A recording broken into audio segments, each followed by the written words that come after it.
Hi, I'm Dr. Kenneth K. Brown, PhD in Biomedical Sciences.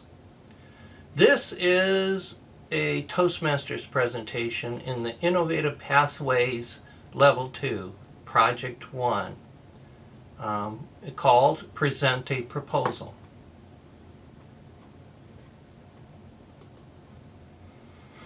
Ever feel tired? Ready to give up? Want to say no to life? Depressed? The title today is Energize Yourself with a Cup of Sense of Mission. Take a look around you in the halls of NIOSH, and you'll find a NIOSH mission statement.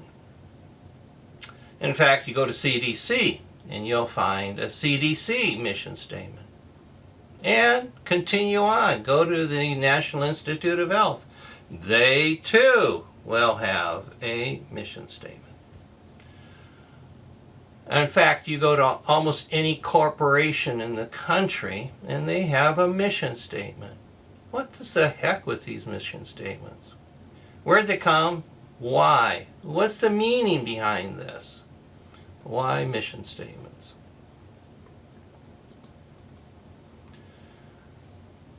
Viktor Frankl was an Austrian neurologist, psychiatrist, philosopher, Holocaust survivor, famous for his book Man's Search for Meaning.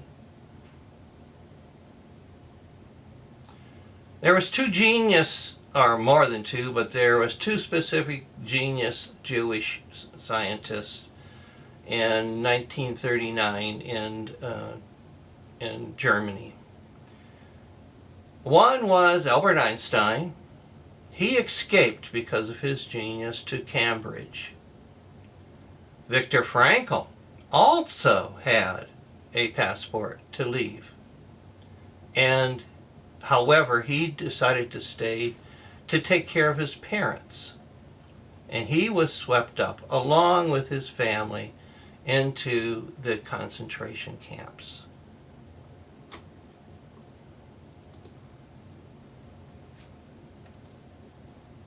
He actually went through and survived 4 concentration camps, a probability of 1 in 28. When he entered the concentration camp, he had a strong sense of mission in his life. He was writing a manuscript on a new theory for logotherapy. And he actually put the manuscript, sewn it into his coat when he was being trained off to Auschwitz. Needless to say, when he got there, that was taken away. In fact, his clothes were taken away.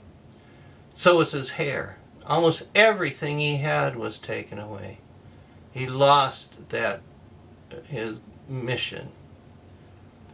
Later, in another concentration camp, he was taken to a cold, dark basement, and ignoble experiments were performed on him.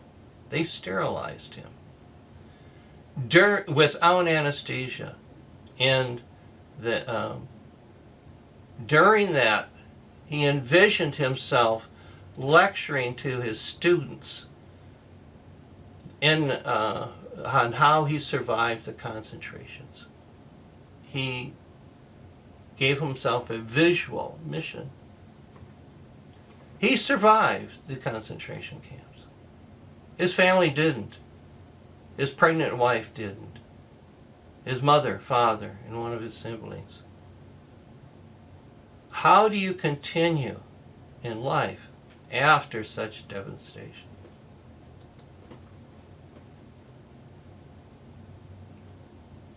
Viktor Frankl, in his theory, felt that everyone had their own specific vocation and mission in life. Everyone must carry out a concrete assignment that demands fulfillment. Therein cannot be replaced, nor can his life be repeated. Thus, everyone's task is unique in a specific opportunity to implement it. He says you don't invent your mission. You discover it. You detect it. And why? Why?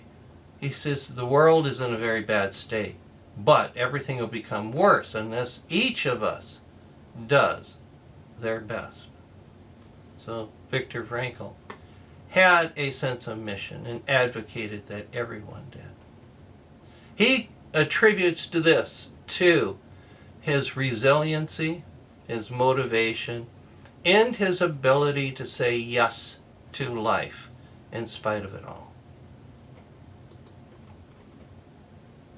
The mission that we have is like in the religion, Christian religion, the pastors and ministers are called and ordained. It's a very powerful motivational force in one's sense of mission. But in the religions, they believe that this calling comes from God and they're ordained by God to do the will of God.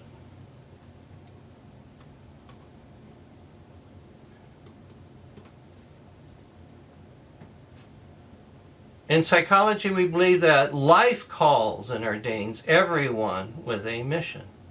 This is a picture of the PhD hooding ceremony, where the graduate student works on his calling, his passions, his decision on what he's going to do as a mission in his life. And he is ordained by his colleagues and peers.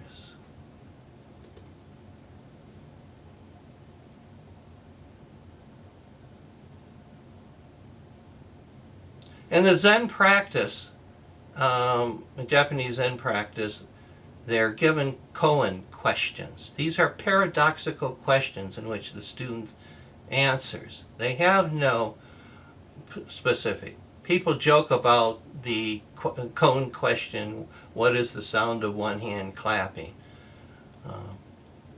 The pursuit of one's mission is like a koan question. There is no absolute answer, and yet there is a definite answer for each and every person. So it requires musing and reflection to determine what a person's calling is. If one does do-it-yourself coffee cups, personalized coffee cups on Google, one comes up with a plethora of different outlets where the cost can be as like $18. Here's one for $15, in which one can upload their own images and their own text. What I propose is that we reverse engineer the definition given by Viktor Frankl into koan questions for resiliency meaning. So in this coffee cup behind me, I've reverse engineered the definition of mission. And the first question then to muse on while sipping your coffee is what is my specific vocation in life? What's my purpose? What am I meant to do?